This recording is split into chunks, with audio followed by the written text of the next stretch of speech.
Hey everyone, welcome to practice mock. I hope आप सभी अच्छे होंगे और अपनी प्रिपरेशन भी काफ़ी अच्छी तरह से कर रहे होंगे। तो आज हम मिक्स पैटर्न के कुछ एरर वाले क्वेश्चंस एंड कुछ वोकैबुलरी के क्वेश्चंस करने वाले। So let's start the class.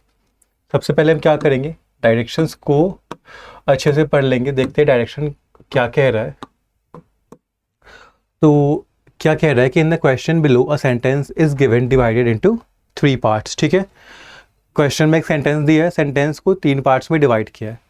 Out of which 1 और मोर पार्ट्स में कंटेन एन एरर। ठीक है, एक से ज़्यादा पार्ट में एरर हो सकता है। From the options choose the combination of parts that need to be replaced with the phrase is provided below. अब जिनमें एरर है उसका करेक्शन यहाँ दिया हुआ है। ठीक है, कि क्या पॉसिबल करेक्शन होना चाहिए। तो जिस भी पार्ट में एरर होगा तो उसको हम इस वाले करेक्टेड पार्ट से रिप्लेस कर देंगे, ये कहना चाह रहा है question. In case the sentence is correct as it is and needs no correction, choose E। अगर ये सेंटेंस करेक्ट है और ये सारे करेक्शन जो प्रोवाइड किए गए हैं वो इनकरेक्ट है, तो हम किसको करेंगे, E को हम नो करेक्शन को मार्क कर देंगे। ठीक है, देखो समझा देता हूँ क्वेश्चन क्या कह रहा है इसमें। देखो करना क्या है कि एरर वाला क्वेश्चन है बट थोड़ा सा वेरिएशन है इसमें। वेरिएशन क्या है कि जनरली क्या होता है, हम एरर के क्वेश्चंस करते हैं और हमें खुद ये करना पड़ता है, सोचना पड़ता है कि इसके जगह पे क्या होना चाहिए। यहाँ पे क्या है कि आपको ऑलरेडी दे रखा है कि क्या इसके जगह पे ये आना चाहिए, क्या इसके जगह पे ये आना चाहिए, क्या इसके जगह पे ये आना चाहिए।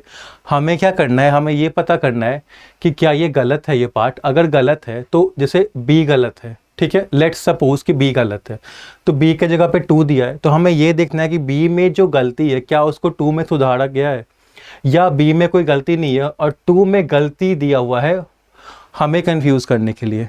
ये है सेंटेंस का ये क्वेश्चन का पूरा जो जेस्ट है वो ये है। ठीक है, तो एक क्वेश्चन करते, ओके, समझ में आ जाएगा कैसे करना है इसको। इसको थोड़ा मैं नीचे कर देता हूँ कि क्वेश्चंस एंड ऑप्शंस आराम से दिखे। चलो करते। Compartamos is run like a big business and goes public in 2007 and began to trade stock and has makes profits of $80 million for investors।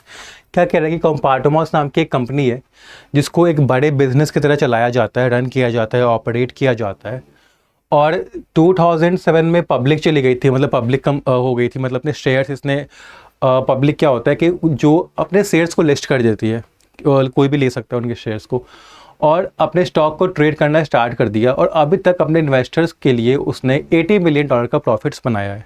ठीक है, ये सेंटेंस कह रहा है। देखो एरर क्या है बताता हूँ। बात हो रही है यहाँ पे 2007 की, ठीक है, यानी कि पास्ट टेंस की बात हो रही है।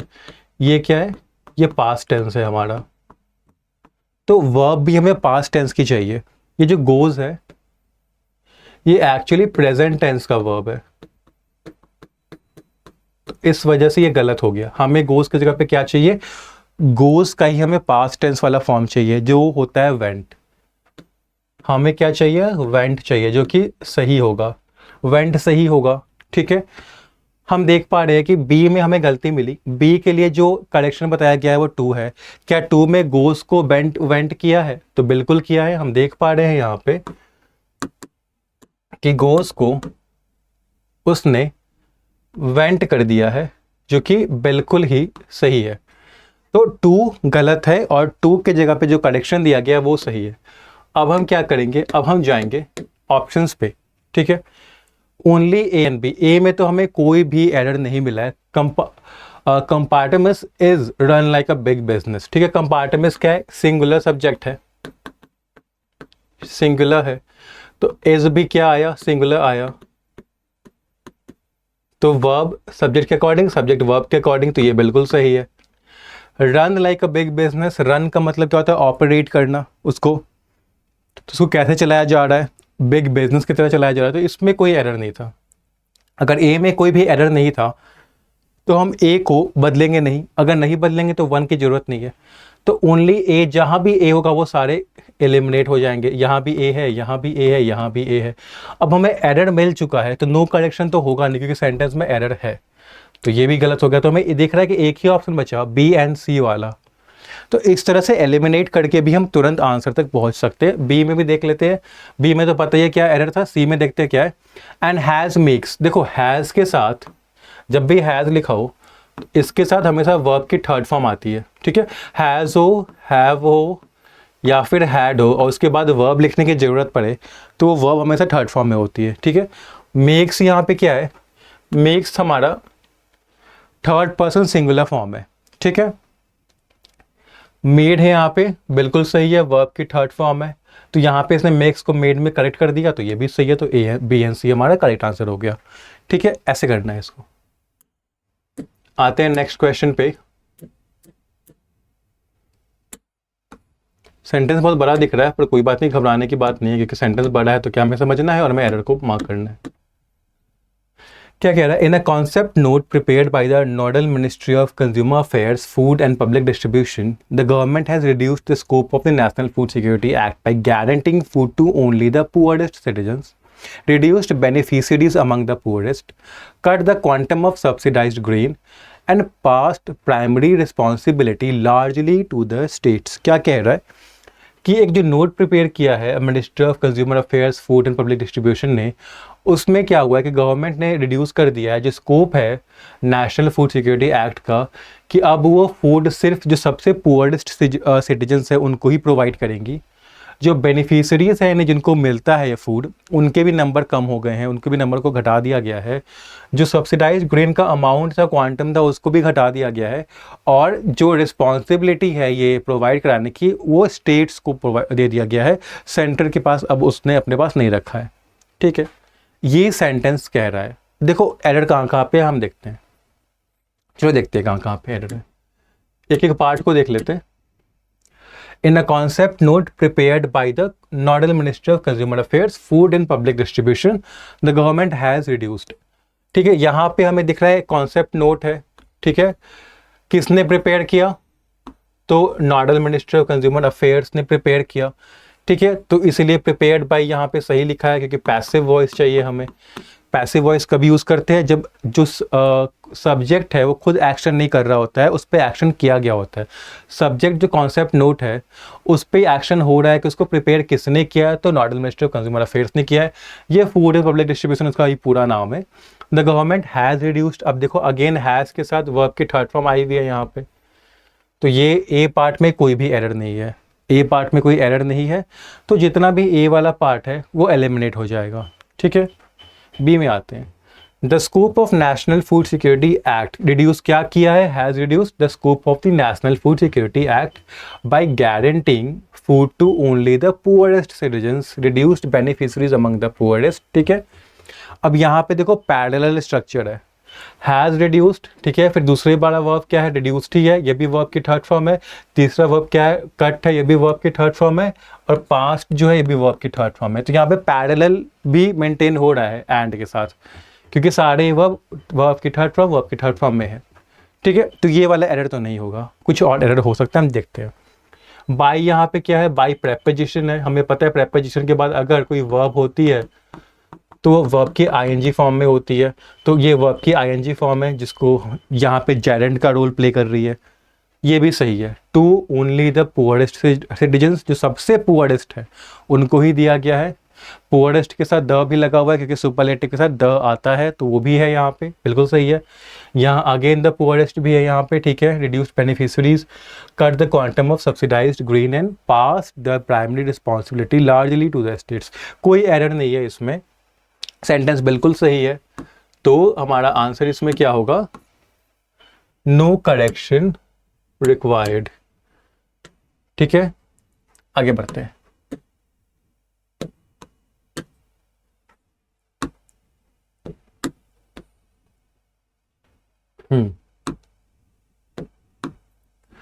In a world of hope, the internet will soon operate it at 10,000 times its present speed. A new scalpel will dissect single cell in our blood. And gene line modification will enable the birth of designer babies। क्या कह रहा है कि in our world of hope, हम ऐसी दुनिया की कल्पना कर रहे हैं, या हमारी जो काल्पनिक दुनिया है उसमें क्या होता है कि इंटरनेट जो होगा वो अभी के स्पीड से 10,000 टाइम्स ज़्यादा तेज़ी से काम करेगा, ठीक है। न्यू स्कैल्पेल जो होगा, स्कैल्पेल क्या होता है जिससे हम चीज़ों को काटते हैं, तो स्कैल्पेल इतना ज़्यादा प्रिसाइज होगा कि वो हमारे ब्लड में एक सेल तक को काट देगा, इतना ज़्यादा प्रिसाइज होगा, इतना ज़्यादा इफेक्टिव होगा। और जीन लाइन मॉडिफिकेशन क्या हमें इनेबल करेगी कि हम डिज़ाइनर बेबीज़ बनाए। डिज़ाइनर बेबीज़ कहने का मतलब क्या है कि ऐसी बेबीज़ बनाए जिसपे हम जो चाहते हैं वो कैरेक्टरिस्टिक्स उसमें डाल सके। तो ये ऐसी दुनिया है जो कल्पना की जा रही है सेंटेंस में। एरर कहाँ कहाँ पे है? तो देखो विल जो होता है ये आपका होता है मोडाल वर्ब, इसके बाद हमेशा वर्ब की फर्स्ट फॉर्म आती है। ऑपरेटेड क्या है? वर्ब की सेकंड फॉर्म है, तो गलत हो गया। क्या वन में विल के साथ ऑपरेट है? तो बिल्कुल है, हमें दिख रहा है कि विल के साथ ऑपरेट है, ये वर्ब की फर्स्ट फॉर्म है, यानी ये वाला पार्ट सही है। ये इसमें एरर है, हमको इसको इससे रिप्लेस करना पड़ेगा। तो ए तो होगा, तो जहां जहां ए नहीं है उसको हटाओ, ठीक है। अब ये ए या बी है या ए या सी है, देखते हैं। A new scalpel will dissect single cell in our blood and gene line modification will enable the birth of designer babies। देखो सी में कोई एरर नहीं है, जीन लाइन मॉडिफिकेशन यहाँ पे विल मोडाल वर्ब है, बट इसके बाद यहाँ पे वर्ब की फर्स्ट फॉर्म बिल्कुल सही स्टार्ट किया गया है, मतलब यूज किया गया है। और उसके बाद आपका ऑब्जेक्ट लिखा गया the birth of designer babies, तो ये सी में कोई प्रॉब्लम नहीं है, तो सी वाला पार्ट तो गया। ए और बी में प्रॉब्लम है, बताता हूँ क्या प्रॉब्लम है। देखो सिंगल सेल क्या है? This is actually an countable noun है, काउंटेबल नाउन है और उस पर से क्या है? सिंगुलर है। तो जब भी सिंगुलर काउंटेबल नाउन होता है तो हमें उसके पहले ए या एन लगाना होता है। हम देख पा रहे हैं यहाँ पे ए या एन नहीं है, तो ये तो गलत है बिल्कुल, क्योंकि कोई भी काउंटेबल नाउन अगर सिंगुलर है तो बिना ए या फिर एन के नहीं आ सकता है, ठीक है। बट हम देख रहे हैं यहाँ पे एवरी दिया है, ए और एन के जगह पे एवरी यहाँ पे दिया है, तो क्या एवरी सही है? तो बिल्कुल सही है। देखो अगर हम ए या एन लगाएंगे तो ग्रामेटिकली करेक्ट तो हो जाएगा, एन नहीं होगा, ए हो जाएगा ग्रामेटिकली करेक्ट, बट कॉन्टेक्चुअली नहीं होगा। क्या है ना, क्या चला कि जो नया स्कैल्पेल है वो इतना प्रेसाइज होगा कि वो हर एक, मतलब वो सिंगल सेल के, हमारे ब्लड में सिंगल सेल को काट देगा। अब कहने का मतलब ये नहीं है कि कोई एक ही सेल होगा जिसको काटेगा, वो किसी भी सेल को उठा लो वो उसको काटने में केपेबल होगा। बट अगर हम यहाँ पे ए लगा देंगे तो ये कहेगा कि कोई एक सेल होगा हमारे ब्लड में, कोई एक, उसको ही काटेगा, बाकी को नहीं काटेगा, तो ये गलत हो जाएगा। हर एक सेल को काट सकता है, उसमें वो कैपेबिलिटी होगी। तो ए बी, हाँ ए और बी में हमारा करेक्ट आंसर था, ठीक है, समझ में आ रहा है। फोर्थ में देखते,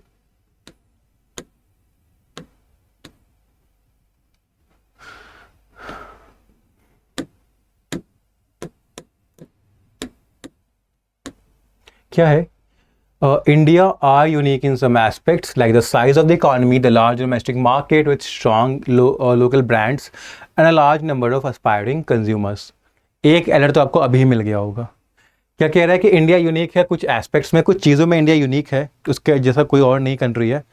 कैसे? जिससे उसका इकॉनमी का साइज़ काफ़ी बड़ा है, उसका जो डोमेस्टिक मार्केट है वो बड़ा है, और डोमेस्टिक मार्केट में काफ़ी स्ट्रांग ब्रांड्स हैं, लोकल ब्रांड्स, और जो एस्पायरिंग कंज्यूमर्स हैं जो उन ब्रांड्स की चीज़ें खरीदते हैं या आगे खरीदेंगे, उनका नंबर भी बहुत ज़्यादा है। ओके, देखो एक एरर तो बहुत क्लियरली हमें दिख रहा है, आर नहीं होगा क्योंकि इंडिया क्या है? सिंगुलर है, तो एज होगा, एज यहाँ पे है तो ए तो होगा ही, तो बी और सी गया, नो करेक्शन गया, ठीक है। दूसरा एरर क्या है हम देखते हैं। India is unique in some aspects like the size of the economy, बिल्कुल सही है। द लार्ज डोमेस्टिक मार्केट, बिल्कुल सही है।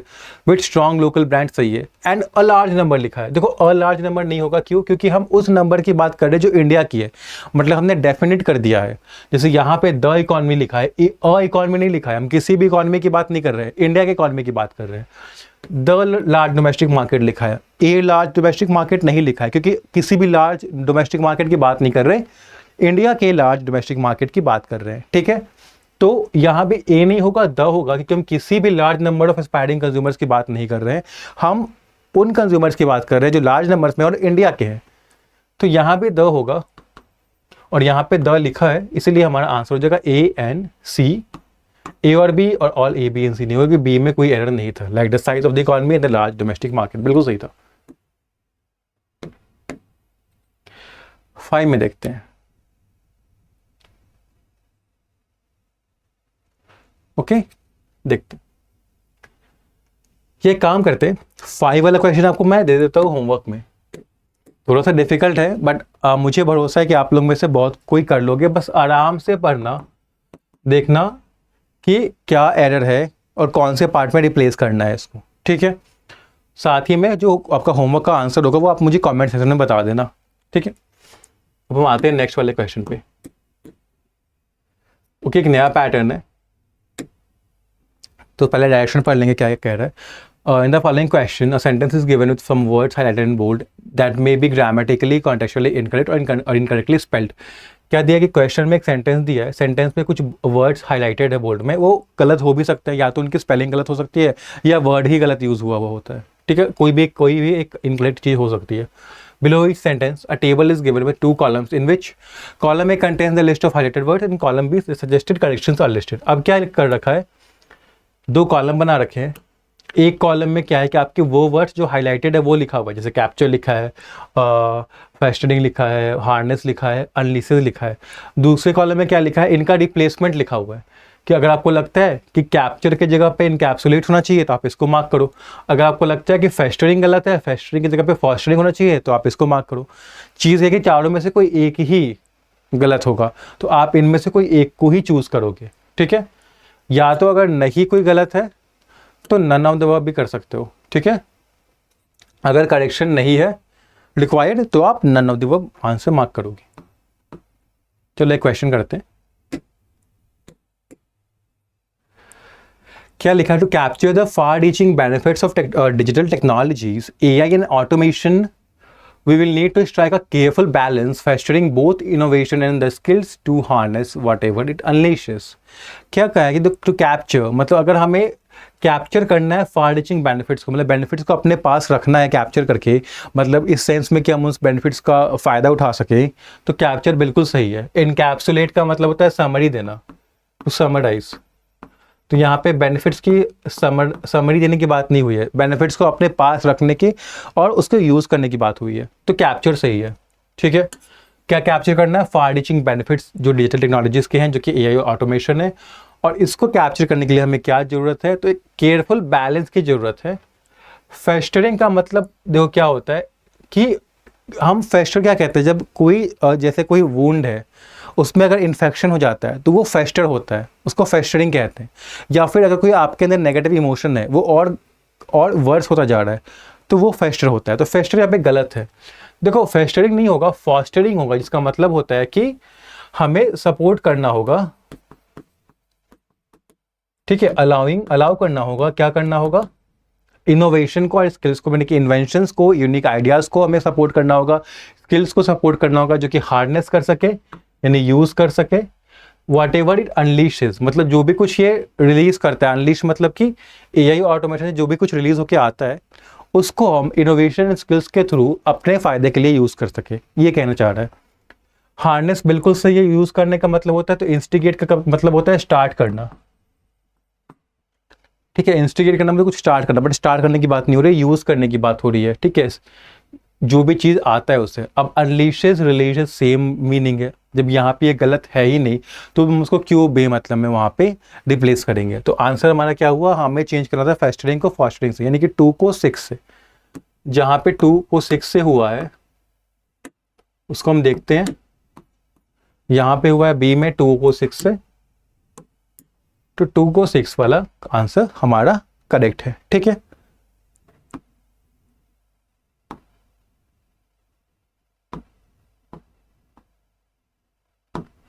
देखते हैं 7 में क्या है।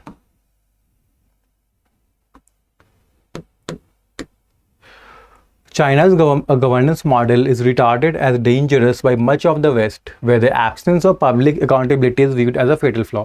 क्या कह रहे हैं कि चाइना का जो गवर्नेंस मॉडल है उसको जो मच ऑफ द वेस्ट है, जो वेस्टर्न कंट्रीज है उनमें से बहुत सारे कंट्रीज उनको क्या समझते हैं, डेंजरस लगता है उनको, डेंजरस समझते हैं, ठीक है, क्योंकि वहाँ पे एब्सेंस है, लैक है किस चीज़ का, पब्लिक अकाउंटेबिलिटी का, ठीक है, और जिसको एक फेटल फ्लॉ की तरह देखा जाता है, मतलब ऐसा फ्लॉ जो आगे जाके डेंजरस हो सकता है। तो देखो यहाँ पे क्या रिटार्डेड गलत है, रिटार्डेड का मतलब होता है स्लो, जो पर्सन जो धीरे धीरे अंडरस्टैंड करता है, थोड़ा सा उसका में इंटेलिजेंस की कमी होती है, शार्प नहीं होता है, उसको रिटार्डेड कहते हैं। रिटार्डेड को भी रिगार्डेड से चेंज करना है, क्योंकि रिगार्डेड का मतलब होता है कि उसको किस तरह से देखा जाता है। तो चाइना के गवर्नेंस मॉडल को डेंजरस के रूप में देखा जाता है, तो ये बिल्कुल सही है। एब्सेंस है, बिल्कुल ये लैक है पब्लिक अकाउंटेबिलिटी का। तो एसेंस क्या होता है? एसेंस होता है कोई जो मेन एलिमेंट जो होता है।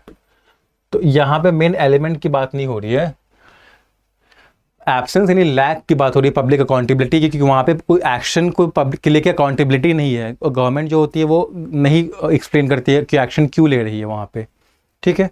और क्या देखा जाता है? व्यूड, व्यू का मतलब होता है कि परसीव करना, समझना, किस तरह से देखना। रिव्यू का मतलब होता है फिर से उसको देखना, मतलब रिव्यू इस सेंस में किया जाता है कि उसके हम फॉल्ट्स को दिख रहे हैं या उसकी क्वालिटी कैसी है, बट यहाँ पे उसकी क्वालिटी वगैरह को नहीं देखा जा रहा है। जो लैक ऑफ पब्लिक अकाउंटेबिलिटी है, इस लैक को देखा जाता है एक तरह से फेटल फ्लॉ। फेटल भी बिल्कुल सही है। नेटल का मतलब होता है related to birth, related to birth, तो ये भी यहाँ पे गलत है। फेटल यानी डेंजरस फ्लॉ की बात हो रही है।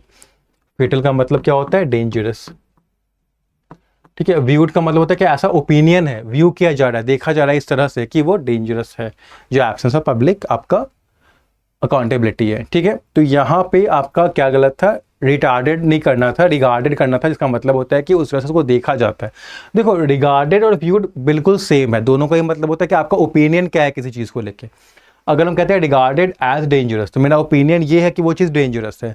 Regarded viewed as a fatal flaw, अगर लिखा है viewed as a fatal flaw, मतलब मेरा ओपिनियन ये है कि वो फेटल फ्लॉ है।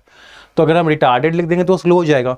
और रिव्यू होता है कि देखो, रिव्यू होता है इस सेंस में कि हम किसी चीज़ को अच्छे से स्क्रूटनाइज कर रहे हैं, अच्छे से उसके फॉल्ट्स को, उसके पॉजिटिव चीज़ों को, नेगेटिव चीज़ों को लिख रहे हैं कि हमें एक रिपोर्ट लिखनी है, रिव्यू बनाना है, एग्जामिन करना है। तो हम लैक को एग्जामिन नहीं कर रहे हैं, हम लैक को देख रहे हैं कि एक फेटल फ्लॉ की तरह, ठीक है।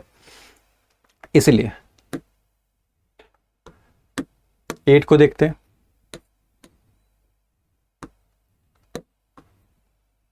The problem is particularly severe in low and middle income countries where the financial burden of the 4 most frequent non-communicable diseases alone is expected to surpass $7 trillion from 2011 to 2025। कह रहा है कि जो प्रॉब्लम है वो स्पेशली, पार्टिकुलरली मतलब specially severe है, मतलब बहुत क्रिटिकल है, बहुत हाई डिग्री का है। किसमें?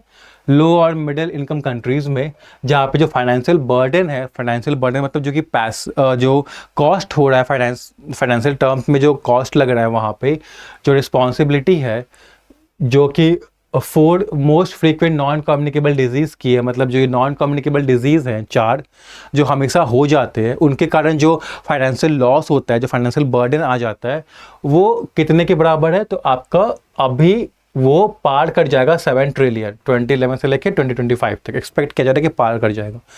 तो देखो, सीवियर भी सही है यहाँ पे। सीवियर का मतलब होता है बहुत हाई डिग्री का, तो प्रॉब्लम को बता रहा है कि बहुत हाई डिग्री का है, बिल्कुल है, ठीक है। फाइनेंशियल बर्डन की बात हो रही है, क्योंकि देखो डिजीज़ है, मोस्ट फ्रीक्वेंट मतलब फ्रीक्वेंट भी सही है, बार बार आ रहे हैं, बार बार डिजीज़ आ रहे हैं, तो उनका जो फाइनेंशियल जो वो लॉस करा रहा है वो भी ज़्यादा हो रहा है।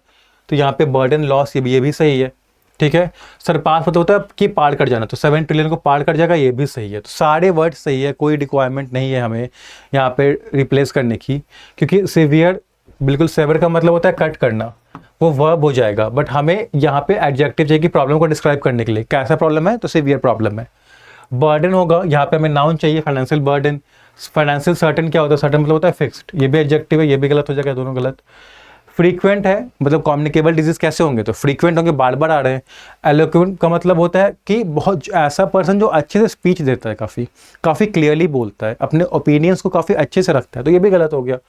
और इम्पास है इस, ये होता है कि कोई एक ऐसा सिचुएशन जहाँ पे आप आगे और प्रोग्रेस नहीं कर सकते, उसको कहते हैं इम्पास है, ठीक है। ब्लॉकेज जिसको कहते हैं, ओके। तो सरपास बिल्कुल सही था यहाँ पे। तो नो हमारा क्या पे करेक्शन रिक्वायर्ड वाला option, none of the verb सही होता, ठीक है। चलो आगे बढ़ते हैं, 9 नंबर पे आते हैं।